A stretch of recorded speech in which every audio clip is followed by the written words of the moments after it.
वृंदावन विहारी लाल की जय। राधा रानी की जय। श्री गुरुदेव भगवान की जय। श्री राधे राधे। भक्ति प्रश्नोत्तरी कार्यक्रम प्रारंभ किया जा रहा है। आइए हम भक्ति संबंधित प्रश्नों को श्रवण करें। श्री राधे राधे गुरु जी, आपके श्री चरणों में कोटि कोटि दंड प्रणाम। विजय सेन जी उन्नाव से, इनका प्रश्न है, स्वामी जी मैं प्रतिदिन भक्तों का चरित्र नहीं सुन पाता क्योंकि जो मोबाइल चलाता हूँ वो मेरी बहन का है। उस मोबाइल में वो पढ़ाई करती है, इसलिए भक्तों का चरित्र कम सुन पाता हूँ। नाम लेखन 6 लाख से ज्यादा कर चुका हूँ, क्या मुझे दीक्षा मिल सकती है? कितना लिख चुके? 6 लाख से ऊपर। 6 लाख से अधिक नाम आपने लिख लिया। दीक्षा तो आपकी हो जाएगी, लेकिन दीक्षा लेने के बाद भी आपका यह नियम अनिवार्य होगा कि प्रतिदिन भक्त चरित्र आपको सुनना ही होगा। मोबाइल का इंतजाम आपको करना, उस विषय में हमको क्यों बताते हैं आप? आपको भक्त चरित्र सुनना ही होगा। वो खुराक है, आध्यात्मिक खुराक है। जैसे भोजन नहीं करोगे तो शरीर कमजोर हो जाएगा, ऐसे ही भक्तों का चरित्र नहीं सुनोगे तो भक्ति कमजोर हो जाएगी आपकी। इसलिए भक्त चरित्र प्रतिदिन सुनना है, मंत्र का और नाम का जप भी करना है, कुसंग से बचना है और खान पान शुद्ध सात्विक ग्रहण करना है। गंदे भोजन से, गंदे लोगों की संगति से बचकर रहना होगा। ये सब आपको बहुत सावधानी से जीवन में अपने अभ्यास में रखना होगा। राधे राधे। इनका दूसरा प्रश्न है, स्वामी जी अगर दीक्षा मिल सकती है तो कौन कौन सी तिथि को मिलती है और क्या क्या वस्तु लाना आवश्यक है? आपको यहाँ कमरा नंबर 7 में दीक्षा की वस्तुएं मिल जाएंगी। एक व्यक्ति के पास ये इंतजाम है और वो है कंठी, गले की तुलसी की कंठी, गले में पहनने की, जपने की माला, झोली, गोपी चंदन और 2 मीटर पीला कपड़ा। तो ये सब एक साथ यहीं आश्रम में ही मिल जाता है। और क्या था प्रश्न इनका? किस किस तिथि को दी जाती है? किस किस तिथि को? अब जन्माष्टमी देखो कल है। यदि आपका लेखन कार्य पूरा हो चुका है तो आप आज आ जाएं तो कल सुबह आपको ब्रह्म मुहूर्त में दीक्षा प्राप्त हो जाएगी। इसके बाद तो समय आएगा गीता जयंती का, जो 1 दिसंबर को है। उसके 1 दिन पहले आपको आना होगा। पूरे साल का अभी सुनने से कोई फायदा नहीं है। अभी आप आज नहीं आ सकते हो तो आप 1 दिसंबर के 1 दिन पहले आ जाना। श्री राधे राधे। सूर्यान से दुबे जी हैं, इनका प्रश्न है, भक्ति प्रश्नोत्तरी कार्यक्रम में आपने बताया था कि जो भगवान का दिन रात भजन करता है, नाम जप करता है, उसे अन्य किसी साधना या कर्म कांड की आवश्यकता नहीं होती, उसे नाम जप से ही सब कुछ प्राप्त हो जाता है। गुरुजी कृपया बताइए वो दिन रात भजन का क्या स्वरूप है, कैसे होता है? दिन रात भजन अगर हम चलते फिरते उठते बैठते हर घंटे 10 से 20 बार भगवान का नाम जप कर रहे हैं और खूब सत्संग सुन रहे हैं, तो क्या यह दिन रात भजन के अंतर्गत आता है या नहीं? कैसे दिन रात भजन करें? दिन रात भजन का स्वरूप क्या है? ठीक है, जो घंटे में 2 बार 5 बार 10 बार आप नाम लेंगे ना, ऐसे किसी दुकानदार को बोलो कि तुम दिन भर में जितने ग्राहक आए सबको वापस करते जाओ, उसमें से इतनी संख्या के ही ग्राहक लेना। मान जाएगा तुम्हारी बात? नहीं मानेगा, क्योंकि उसको रुपए कमाने की धुन लगी है, आपको भजन की धुन लगी नहीं। आपको भजन की धुन नहीं लगी है, इसलिए ऐसे आप बोल रहे हैं। अरे बात करने को मौका आपको नहीं मिलना चाहिए। इतना लगातार तैल धारावत अनवरत जप होना चाहिए। राम राम राम राम राम राम राम राम, सीताराम सीताराम सीताराम सीताराम, हरे राम राम राम, हरे हरे हरे कृष्ण कृष्ण कृष्ण हरे हरे। इस तरह से जप करना होगा। ये नहीं कि 1 घंटा में 2 बार नाम बोल दिया आप। तो जो नाम आप प्रभु का जप रहे हैं लगातार जपना है। प्रारंभिक साधक को तो बहुत लगन से, कुसंग से बचना। जहाँ भजन में बाधा वहाँ से उठ के चल दो, जहाँ भजन में बाधा वहाँ रहो नहीं, त्याग दो उस जगह को। और प्रातिकूल से वर्जनम, श्री नारद जी कहते हैं प्रातिकूल से वर्जनम, जो भजन में बाधकों प्रतिकूलताएं हो उस जगह को ही छोड़ दो। अनुकूल से संकल्प, जो अनुकूलता वाली चीजें हों उनको ग्रहण करो। भक्ति में अनुकूलता, भजन में इसलिए आपको लगना है कि पता है कुछ कि आयु कितनी बची है, चाहे बूढ़े हो, चाहे जवान हो, चाहे बालक हो, किसी को नहीं पता कितनी आयु बची है। और जब यहाँ से जाओगे तुम का मतलब हम सभी लोग, तो यहाँ की एक भी वस्तु जाएगी नहीं आपके साथ, कोई भी कीमती से कीमती वस्तु नहीं जाएगी। और वही चीज़ जाएगी जो भगवान से संबंधित चीज़ें हैं, भक्ति से संबंधित चीज़ें हैं, ध्यान, भजन, पूजा, परोपकार, सेवा, नाम कीर्तन, नाम जप, यही जाएगा साथ में। और वहाँ जब जाओगे तो यहाँ की दुनिया की चीज़ तो कोई आपके पास होगी नहीं, उसकी कोई वैल्यू नहीं वहाँ। और जो चीज़ें हमको ले जानी है उसको अर्न करने में इतनी लापरवाही कि आप घंटे में 2-4 बार नाम जपोगे तो कहाँ से इकट्ठा करके ले जा पाओगे भजन की पूंजी। आप भजन की पूंजी तो इतनी मजबूत इकट्ठी करनी बनानी है कि आपकी पूंजी देख करके खुश हो जाए धर्मराज और कहें आप तो विष्णु पार्षद के साथ जाओगे भगवत धाम, हमारे सेवक आपको नहीं छू सकते हैं। या तो पहले ही आ जाएंगे विष्णु पार्षद, धर्मराज के सेवक आने ही नहीं पाएंगे। भगवत धाम को आप पहुंच जाओगे, आपके भजन को देखकर ठाकुर जी खुश हो जाएंगे। लापरवाही से भजन करने से नहीं कुछ होता है, साधक को बहुत लगन से लगना चाहिए। श्री राधे राधे। नोटियाल जी हैं नैनबाग से, इनका प्रश्न है रामचरितमानस के अरण्य कांड की चौपाई है महाराज जी। निशिचर निकर सकल मुनि खाए, सुनि रघुवीर नयन जल छाए। सकल मुनि शब्द का प्रयोग हुआ है। यदि सकल का सामान्य अर्थ सभी लिया जाए तो यह प्रश्न उत्पन्न होता है कि अगस्त मुनि, वशिष्ठ मुनि, अत्रि मुनि जैसे महातपस्वी, तेजस्वी और वरदानी महर्षि भी तो मुनियों में ही आते हैं, फिर राक्षस उन्हें क्यों नहीं खा पाए? क्या यहाँ शकल शब्द का कोई गुण अथवा विशेष आशय है जो केवल असहाय या रक्षाहीन मुनियों के लिए है, या यह प्रयोग अलंकारिक रूप में राक्षसों के अत्याचार की व्यापकता दिखाने के लिए किया गया है? साथ ही इस प्रसंग में श्री राम के नयन भर आने के पीछे केवल करुणा का भाव है या इसमें मुनियों की रक्षा हेतु उनके अवतार धर्म की चेतना भी सम्मिलित है? कृपया इस विषय पर शास्त्रीय दृष्टि से मार्गदर्शन प्रदान करें। देखो, भगवान अपने भक्तों को अपने पुत्र जैसा मानते हैं। जैसे गृहस्थ लोग अपने बच्चों को मानते हैं ना, ऐसे भगवान अपने संतों को, भक्तों को, मुनियों को, जो उनके प्यारे सेवक हैं, वो सब सेवक ठाकुर जी को बहुत प्रिय हैं।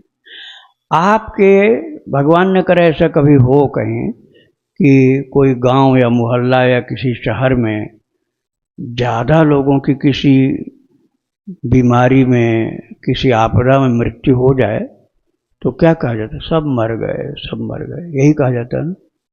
अभी जैसे अहमदाबाद में कांड हुआ था प्लेन वाला, तो यही तो कहा गया था, सब मर गए। बाद में बताया गया एक आदमी चल रहा है जिंदा, एक आदमी बच गया। अब सब मर गए कहा गया तो उसमें वो उसकी गिनती नहीं हुई। तो सकल मुनि खाए जो कहा गया, उसमें अगस्त को खाने की ताकत राक्षस के अंदर नहीं है। वो तो राक्षसों को पचा ले गए, वही खा ले गए, और राक्षसों को खा ले गए। और वातापी आतापी की कथा आती है वाल्मीकि रामायण में। वो बहुत बदमाश थे दोनों, वो मुनियों को खा जाते थे। तो महाराज कपट छल करके मुनियों को मांस खिला देते थे, बहका करके, जान नहीं पाते थे। और वो वास्तव में वही एक को काट देता था, उसको खिला देता था। और पेट में जब चले जाते थे तो वो कहता था वातापी आ जाओ, तो वातापी तो पेट के अंदर है, तो पेट फट जाता था उन मुनियों का। तो अगस्त जी को जब पता चला, बोले मुझको भी तो निमंत्रित करो, सबको खिलाते हो, हमको तो खिलाते नहीं। बोले महाराज आप भी आओ। और जब उनको खिलाया, बोले वातापी आ जाओ। 3-4 बार बुलाया तो अगस्त जी हंसे, बोले अब ऐसी जगह चला गया जो वापस नहीं आने वाला, अर्थात मैंने उसको पचा लिया और अब तुम्हारी बारी है। उसको पकड़ा और पटक दिया, वो भी खत्म। तो वातापी आतापी अगस्त के ऊपर शक्ति का प्रयोग नहीं कर सकते हैं। तो सकल मुनि मतलब जो मुनि सामान्यतया सभी थे, उन सब की बात की गई, विशिष्ट महापुरुषों की बात वहाँ नहीं की गई। भगवान को हृदय में करुणा निधान होने के कारण तो उनका कोई भी भक्त हो, किसी संप्रदाय का हो, मुनि हो, साधु हो, सन्यासी हो, साधक हो, गृहस्थ हो, सबको अपना मान करके उनके हृदय में करुणा उत्पन्न होती जब उनके ऊपर कोई कष्ट आता है। श्री राधे राधे। सुमित जी गुरु जी असम से, इनका प्रश्न है, मैंने सिविल इंजीनियरिंग की पढ़ाई की है और 2020 में ही पढ़ाई कंप्लीट हुआ है, लेकिन गुरुजी अभी तक 5 साल बाद भी मुझे नौकरी नहीं मिला। गुरुजी मैंने सरकारी नौकरी के लिए कई बार एग्ज़ाम दिया है और पढ़ाई करके एग्ज़ाम दिया है, लेकिन अभी तक नौकरी नहीं मिला। और प्राइवेट कंपनी में मैं नौकरी ढूंढा हूँ और मैं 2 कंपनी में काम भी किया हूँ, एक में 5 दिन और एक में 22 दिन, लेकिन उन 2 कंपनी में लोग शराब और मांस मुद्रा खाते हैं और उन लोगों का बर्ताव भी ठीक नहीं है, इसलिए मैंने दोनों कंपनी छोड़ दिया। अभी मेरे घर में पैसे की वजह से तकलीफ है और लोग भी मुझ पर हंसते हैं, यह भक्ति करता है, मंदिर जाता है, लेकिन अभी तक इसे नौकरी नहीं मिला है। और कुछ लोग तो मेरा कुंडली भी एस्ट्रोलॉजर से दिखाने के लिए कहते हैं। गुरुजी अभी मैं बहुत टेंशन में हूँ, क्या करूँ, नौकरी नहीं मिल रहा है, मैं आपके सहारे हूँ, कृपया मार्गदर्शन करें। मैं हनुमान जी को मानता हूँ और सीताराम का नाम जप करता हूँ। नौकरी पाने के लिए मुझे और क्या पूजा पाठ करना पड़ेगा? इंजीनियरिंग का तैयारी करूँ या फिर छोड़ दूँ या कुछ और करूँ? पहली बात तो यह कि भक्ति मत छोड़ना, जो आप भक्ति कर रहे हो वो मत छोड़ना। बात यह है कि प्रारब्ध बड़ा कठिन जब होता है ना, तो बड़े बड़े लोगों को भिखारी बन जाना पड़ता है। पांडव जैसे महान सर्व विद्या विशारद, उन लोगों को कृष्ण का सानिध्य मिला था, तब भी वन वन भटकते रहे। कठिन प्रारब्ध में पांडवों को भी वन वन भटकना पड़ा था, लेकिन कन्हैया का संग मिलने के कारण उन्होंने धीरज नहीं छोड़ा और विपत्ति काल में भी शांति उनकी बनी रही। तपस्या करते रहे, भजन करते रहे, उन्होंने हिम्मत नहीं छोड़ी। उसमें एक मुख्य भक्त अर्जुन को भगवान ने बनाया था और द्रौपदी माता को, तो इन दोनों के कारण पांडवों का धैर्य कृष्ण के भरोसे बना रहा। विपत्ति काल में ही धैर्य की परीक्षा होती है। विपत्ति काल जो होता है प्रारब्ध की कठिनता के कारण आता है और उस समय धीरज की परीक्षा ली जाती है। आप परीक्षा में खड़े रहो, आप हिम्मत मत छोड़ो, ठाकुर जी पर दृढ़ विश्वास रखो। भरोसा यदि भगवान का होगा तो कठिन समय, खराब समय भी थोड़े दिन बाद कट जाएगा। भजन अपना बढ़ाओ, हनुमान जी की भक्ति भी करते रहो, प्रभु का नाम जपते रहो।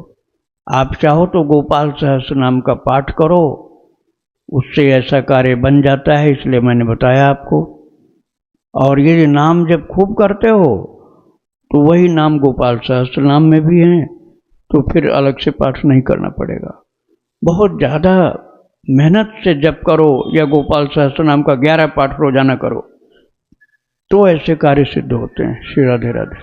पंजाब बटाला सिंह गुरु जी, इनका प्रश्न है, मेरे गुरु जी ने नगली साहब वाले कृष्ण अवतार उन्हीं के संतों से बटाला में 30 साल पहले नाम दीक्षा लिया था, आज जपा जप की, जिसे जपने से मुझे सिर में दर्द भी रहता था। अब मैंने महाराज जी की कृपा से ही कुछ साल पहले यह महामंत्र जप करना शुरू कर दिया। गुरु मंत्र सिर्फ सुबह ही करती थी, बाकी समय महामंत्र। अब फिर मन में यह आया कि गुरु मंत्र ही जपना चाहिए। अभी फिर कुछ दिनों जैसे सिर में दर्द है।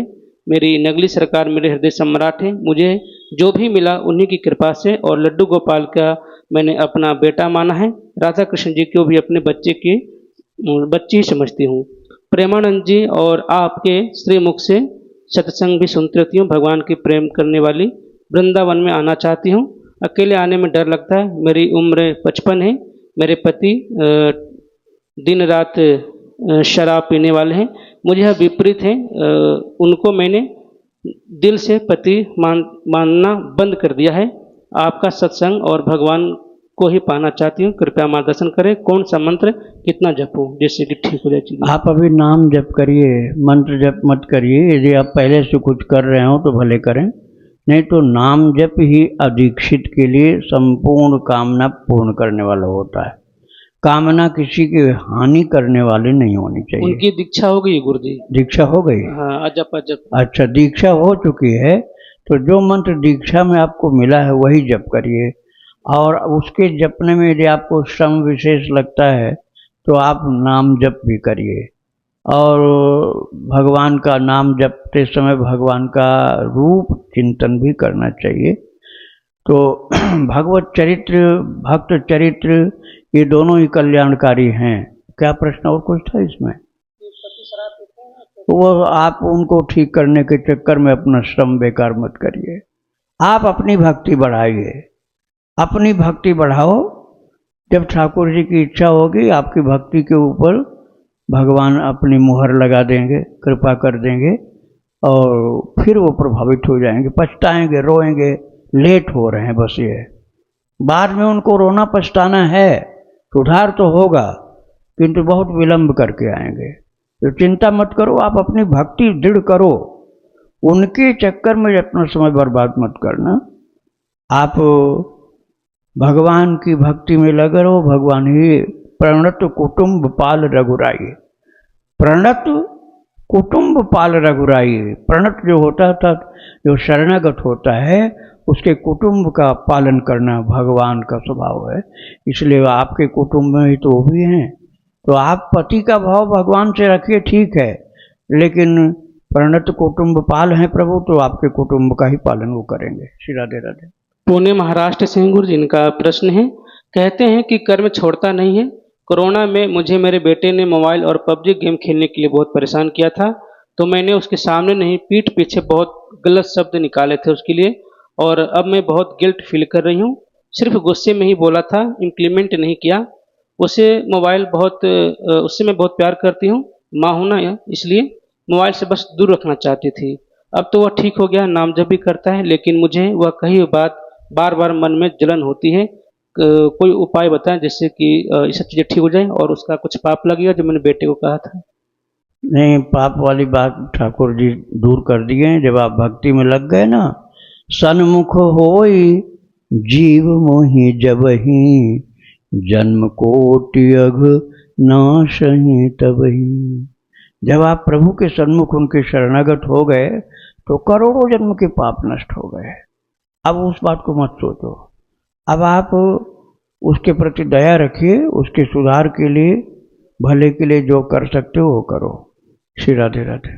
श्रद्धा त्रिपाठी जी हैं प्रयागराज से, इनका प्रश्न है, क्या घर की देहली को रोजाना साफ करनी चाहिए? क्योंकि कई जन बताते हैं कि वहाँ पर संतों का वास होता है, तो घर के हर सदस्य को सफाई करनी चाहिए या सिर्फ माँ को ही करना चाहिए और रोजाना करना चाहिए?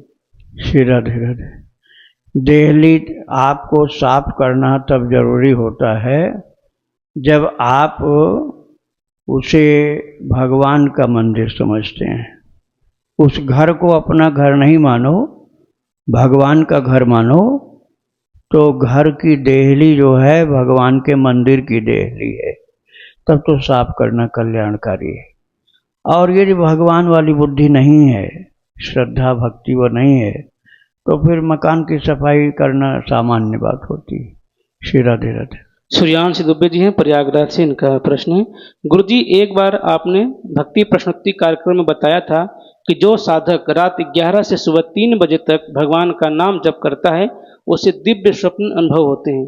गुरुजी कृपया इस नियम को बताने की कृपा करें, क्या एक जगह एक आसन पर बैठकर 3 बजे तक नाम जप करना है कि टहल घूमकर भी नाम जप कर सकते हैं? क्योंकि पैर दर्द करने लगता है, तो क्या हम खड़े होकर टहल के भी नाम जप कर सकते हैं? कृपया मार्गदर्शन कीजिए। और क्या हमें वही फल मिलेगा जो एक साधक एक जगह बैठकर 4 घंटे नाम जप करता है, और हम वही नाम जब खड़े होकर चलते फिरते करें, माला लेकर, वही फल मिलेगा? इसका क्या नियम है, कृपया विस्तार से बताइए। 11 से लेकर 3 बजे तक जप का नियम बताइए, और इससे साधक को क्या क्या लाभ प्राप्त होंगे, कृपया यह भी बताएं। राधे राधे। देखो, साधक लोगों का समय सर्वोत्तम ब्रह्म मुहूर्त माना गया है। सिद्ध लोगों का समय है अर्धरात्रि का। अर्धरात्रि का समय सिद्ध लोगों का है, और ब्रह्म मुहूर्त साधकों के लिए। तो सिद्ध वो होता है ना जो संपूर्ण प्रकार से अपने को नियंत्रित कर चुका है, कंट्रोल में कर लिया है इंद्रियों को, मन को, वो सिद्ध होता है। तो आप यदि 11 से 3 वाला करेंगे जब, तो इसमें आपको कंट्रोल अच्छी तरह से अपने आप को करना होगा। और यदि आप नहीं कर पाते हैं, तो अच्छा है कि आप ब्रह्म मुहूर्त में भजन करिए। 11 से 3 वाला समय उन लोगों के लिए ज़्यादा आवश्यक होता है जो कुछ अंतरिक्ष में रहने वाले या सिद्ध महापुरुषों का अनुभव, कुछ उनकी उपस्थिति, कुछ उनकी सुगंध, भगवत पार्षदों के आवागमन का कुछ लक्षण, ऐसा आध्यात्मिक कोई न कोई आध्यात्मिक अनुभव प्राप्त करना चाहते हैं, उनके लिए वो समय होता है, क्योंकि सिद्ध लोगों का समय है। अर्धरात्रि का जो समय होता है ना, वो सिद्ध लोगों का है। तो सिद्ध लोग ऐसे के पास जाते हैं, भले ही दिखलाई नहीं पड़े, लेकिन उनकी अनुभूति हो जाती है कि ऐसे कोई ऋषि पधारे हैं, और वो अनुभव हो जाता है। वो दर्शन तभी दे सकते हैं जब प्रेम बहुत ज़्यादा हो, लेकिन दर्शन यदि नहीं भी देंगे और केवल आ भी गए तो आपको अनुभव हो जाएगा कि किसी महापुरुष का आना हुआ है, चाहे सुगंध हो, चाहे आपके शरीर में अनुभव हो। तो ऐसा यदि आप चाहते हैं तो 11 से 3 वाला करिए, लेकिन उसमें सोने के बीच में तो नहीं होगा। बीच बीच में स्नान कर सकते हैं, उछल कूद करिए, खूब कीर्तन करतिए अकेले, लेकिन 2 लोग नहीं बैठोगे एक साथ, अकेले करना होगा। अकेले करना होगा और नाचो कूदो गाओ, भगवान का नाम गाओ, दूसरी चीज नहीं। मोबाइल बिल्कुल नहीं चालू करना, स्विच ऑफ करके रखना। तो आप ये जितना कर सकते हो तो करो, नहीं तो आराम से सो जाओ, 2 बजे उठ जाओ, 3 बजे उठ जाओ, ब्रह्म मुहूर्त में खुद जप करो। ये साधक वाली बात है। सिद्ध वाला समय अर्धरात्रि का होता है, उसका अनुभव कुछ चाहिए, तब आपको ये जागरण 11 से 3 वाला करना पड़ेगा। राधे राधे। राजकोट गुजरात से गुरु जी, इनका प्रश्न है, कल की प्रश्नोत्तरी में किसी ने कहा कि उनके 4 करोड़ नाम जप हो गए हैं, फिर भी धन प्राप्ति नहीं हुई और ना ही भगवत प्राप्ति हुई। गुरुदेव, मेरा मार्गदर्शन कीजिए। यह सुन के एक साधक के तौर पर मैं थोड़ी सी विचलित हो गई हूँ। मेरा नाम जब पूर्ण निष्काम तो नहीं है, फिर भी मन शीतल है।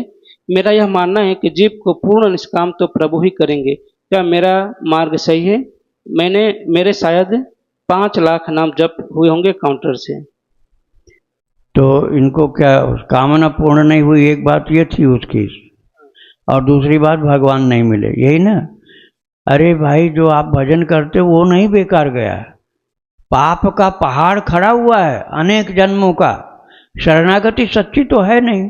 सच्ची शरणागति हो, एक दिन में सब नष्ट हो जाएगा। लेकिन सच्ची शरणागति यदि नहीं हुई है तो जो भजन आप करते हो सब पापों को नष्ट करने में ही लगा रहता है। उसके बाद दिव्यता का प्रकाश होता है, जब पाप समाप्त हो गए तब। तो उसमें 4 करोड़ वाली बात जो ना, वो उनके लिए होती है जिनका हृदय निर्मल है। अब हृदय निर्मल नहीं है, पापों का पहाड़ लदा हुआ है, तो पहले पाप तो खत्म हो, तब तो हृदय में प्रकाश होगा। और कामना पूर्ति की बात जो है, बहुत नासमझी की बात है, बहुत नासमझी की। अब आप चाहोगे जो वही हो जाए तो ब्रह्मा का लेख तो बदल जाएगा सब। ब्रह्मा का लेख ही सारा बदल जाएगा। आप जो चाहते हो होने लग जाए, ऐसा नहीं हो सकता है।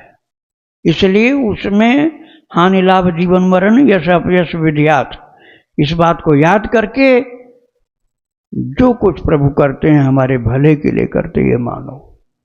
समझ में नहीं आए तब भी मानो कि आगे चल के भला होगा, अभी भले नहीं दिखलाई पड़ रहा। तो कामना कोई चक्कर में आप भजन के कुछ भी भाव आपका नहीं बनेगा, क्योंकि जहाँ कामना आपकी नहीं पूर्ण हुई, आप कहोगे भजन बेकार, भगवान बेकार, गया सब कुछ किया धरा।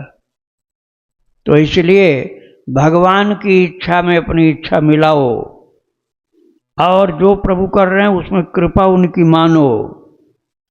और कन्हैया जो करेंगे हमारी बुद्धि की कामना से ज़्यादा अच्छा करेंगे। कितनी कामनाएं तो अपना नाश करने के लिए बना लेते हैं, और वही चल करके आगे दुख देती, उन कामनाओं की पूर्ति जो हो जाए। इसलिए कामनाओं की नहीं, भजन का भाव बढ़े, प्रेम बढ़े, ये मन में होना चाहिए। कोई सांसारिक चीज नहीं चाहिए। राधे राधे। मनीष जी है मुंगेर से, इनका प्रश्न है, गुरुजी, मेरा विवाह की इच्छा हो गई है।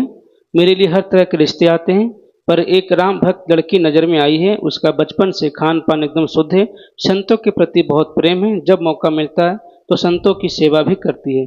राम जी के प्रति प्रेम है और अयोध्या में राम लला को देखकर आंखों में आंसू आ गया था। मेरे इधर इतनी सात्विक और राम भक्त लड़की मिलना बहुत दुर्लभ है, लेकिन वह लड़की बहुत ज़्यादा चंचल स्वभाव की है।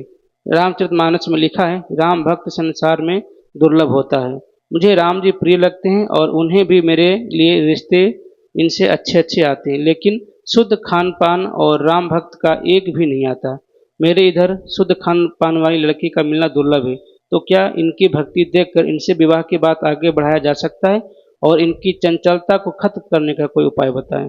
अभी आपकी भक्ति अच्छी नहीं है, नहीं तो विवाह के चक्कर में पड़ते ही नहीं तुम। और विवाह के चक्कर में पड़ने का मतलब ये है कि अभी भगवान से ज़्यादा भोग की कामना है, संसार बसाने की कामना है, बंधन में जाने की कामना है। तो इसलिए कृपा करके ऐसी चीज़ों की बात करो ही नहीं, बिल्कुल छोड़ दो ऐसी बातें। भगवान की भक्ति केवल मांगो। नारद जी महाराज की बेइज्जती हो गई, मानस में लिखा हुआ है। संभाला भगवान ने, लेकिन नारद जी यही समझते रहे कि हमारी बेइज्जती हो रही, किंतु ठाकुर जी ने उनको संभाला था। सो स्वरूप नृपकन्या देखा, वो बंदर वाला जो स्वरूप था नारद जी का, वो नृप कन्या देखा, केवल नृप कन्या ने देखा था, और लोग तो समझ रहे थे मुनि है। ऐसे ठाकुर जी संभालते हैं भक्तों को। भगवान के ऊपर भरोसा करो, भक्ति बढ़ाओ, और उसके बाद जो वो जो करेंगे सब अच्छा करेंगे। तुम क्या जानो कि कौन, अपना तो समझते नहीं, दूसरे के गुण अवगुण पहचान रहे हो। अपनी कमी देखो। वैराग्य जो होता है वो सबसे बड़ा कल्याणकारी है। छोड़ दो ये सब भगवान के ऊपर, भक्ति खूब करो रात दिन, फिर उनकी जो इच्छा होगी अपने आप करेंगे। इसके चक्कर में पड़ो मत कि हमको ये देखना वो देखना, शादी करनी है। भगवान के ऊपर छोड़ दो, भक्ति खूब करो। राधे राधे। पूनम जी कनाडा से, इनका एक निवेदन है गुरुदेव। इनका कहना है, गुरुदेव मेरी माता जी बहुत बीमार है और मैं अपनी माता जी से बहुत प्रेम करती हूँ, तो आपसे एक निवेदन है कि आप यूट्यूब के माध्यम से अपने भक्तों से यह निवेदन करें कि वो अपना नाम जप मेरी माता जी को दान करें। मेरे माता जी के लिए भी थोड़ा नाम जप करें, जिससे कि मेरी माता जी स्वस्थ हो जाएं, और मेरे लिए जो भी साधन हो कृपया बताने की कृपा करें, जिससे कि मेरी माता स्वस्थ हो जाएं और मैं माता सहित वृंदावन आकर के आपके दर्शन करूं, आपसे दीक्षा ले सकूं।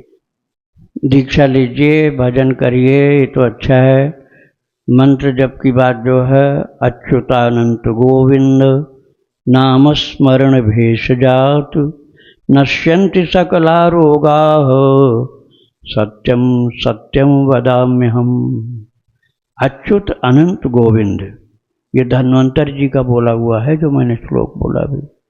अच्युत अनंत गोविंद, अच्युत अनंत गोविंद, अच्युत या अच्युताय नमः अनंताय नमः गोविंदाय नमः, तो मंत्र हो गया। अच्युताय नमः अनंताय नमः गोविंदाय नमः मंत्र हो गया, और अच्युत अनंत गोविंद ये नाम हुआ। तो ये जपने से नश्यन्ति सकला रोगाः सत्यम सत्यम वदाम्यहम्, जो समस्त रोग, कोई भी दैहिक दैविक मानसिक सब रोग नष्ट होते हैं। आपको प्रभु के नाम पर विश्वास है, भरोसा है, तो कोई भी नाम जप करो। नहीं तो ये जो सबसे बड़े वैद्य के रूप में आए हुए परमात्मा धन्वंतरि भगवान ने कहा है, तो इसलिए अच्युताय नमः अनंताय नमः गोविंदाय नमः जप करके संकट से मुक्ति पाओ, बीमारियों से छुट्टी पाओ। राधे राधे। गुरु भगवान को कोटि कोटि प्रणाम। श्री राधे। गुरु भगवान, मैं लखनऊ से आया हूँ कल दीक्षा के लिए। मैंने 2 लाख से ज़्यादा नाम लिख लिया है, और 30 अप्रैल को अपने कुल गुरु से मैंने दीक्षा मंत्र लिया था। आपसे नाम दीक्षा के लिए आया हूँ। ठीक है जी, और हो जाएगा। कल जन्माष्टमी है ना, कल सुबह 3 से 4 के बीच में, 3 बजे ही आप आ जाना जी, तो हो जाएगा। राधे राधे। जितना लिखे वो सब ले करके आना। जी, ले आए हैं गुरु। हाँ ठीक है। राधे राधे। गुरु जी, एक प्रश्न और है कि मैं गया श्राद्ध करने जा रहा हूँ पिताजी का, तो एक पंडित जी ने बताया कि अपने गांव से पिशाच मोचन, फिर वहाँ से गया जाइए, लेकिन एक पंडित जी ने कहा पहले भरत कुंड जाइए तब पिशाच मोचन जाइए, ऐसा महात्म लिखा हुआ है शास्त्र में, तो क्या उचित होगा गुरु जी? दोनों ही है उचित। और जहाँ जिस क्षेत्र का जो होता है ना, उस चीज को ज्यादा मानता है। चित्रकूट के निकट वाले भरतकूप को ज्यादा मानते हैं, जी बनारस के निकट वाले पिशाच मोचन को ज्यादा मानते हैं। जी गुजरात में आप होंगे तो वो कहेंगे बिंदु सरोवर पहले जाओ, बिंदु सरोवर पहले जाओ, इसके बाद गया जाना। भरत कुंड अयोध्या के लिए उन्होंने। अच्छा, भरत कुंड, हाँ, भरत कूप है चित्रकूट में और भरत कुंड है अयोध्या नंदीग्राम के पास। जी हाँ, तो वहाँ भी श्री राम मंगल दास जी के द्वारा स्थापित वहाँ पर इसके स्थान बना हुआ है पिंडदान श्राद्ध तर्पण आदि के लिए, तो वहाँ भी आप जा सकते हैं। आप लखनऊ के हैं ना? जी, हाँ, जी, तो जी। आपके लिए वो ठीक रहेगा। जी। राधे राधे। गुड। राधे राधे। गुरुजी, आपने अभी शरणागति के बारे में बताया, तो कि ऐसी मतलब सच्ची शरणागति नहीं होती, इसकी वजह से पाप नहीं खत्म होते, तो ऐसा क्या होता है कि जिससे सच्ची शरणागति हो जाए? सच्ची शरणागति, षडंगा शरणागति, षडंगा शरणागति नारद पांचरात्र ग्रंथ में लिखा है। श्री नारद पांचरात्र ग्रंथ में नारद जी कहते हैं शरणागति 6 अंग की होती है। 6 अंग पूर्ण हो तब सच्ची शरणागति है। वो 6 अंग क्या है? अनुकूलस्य संकल्प, जो भगवान की तरफ चलने में हमारे अनुकूल आ रहा है, व्यक्ति, वस्तु, परिस्थिति, वस्तु, जो भी चीजें भगवान की तरफ चलने में जो हमारे अनुकूल हो रहा है, वही ग्रहण करना है, केवल वही। और प्रातिकूल से, ये एक हुआ।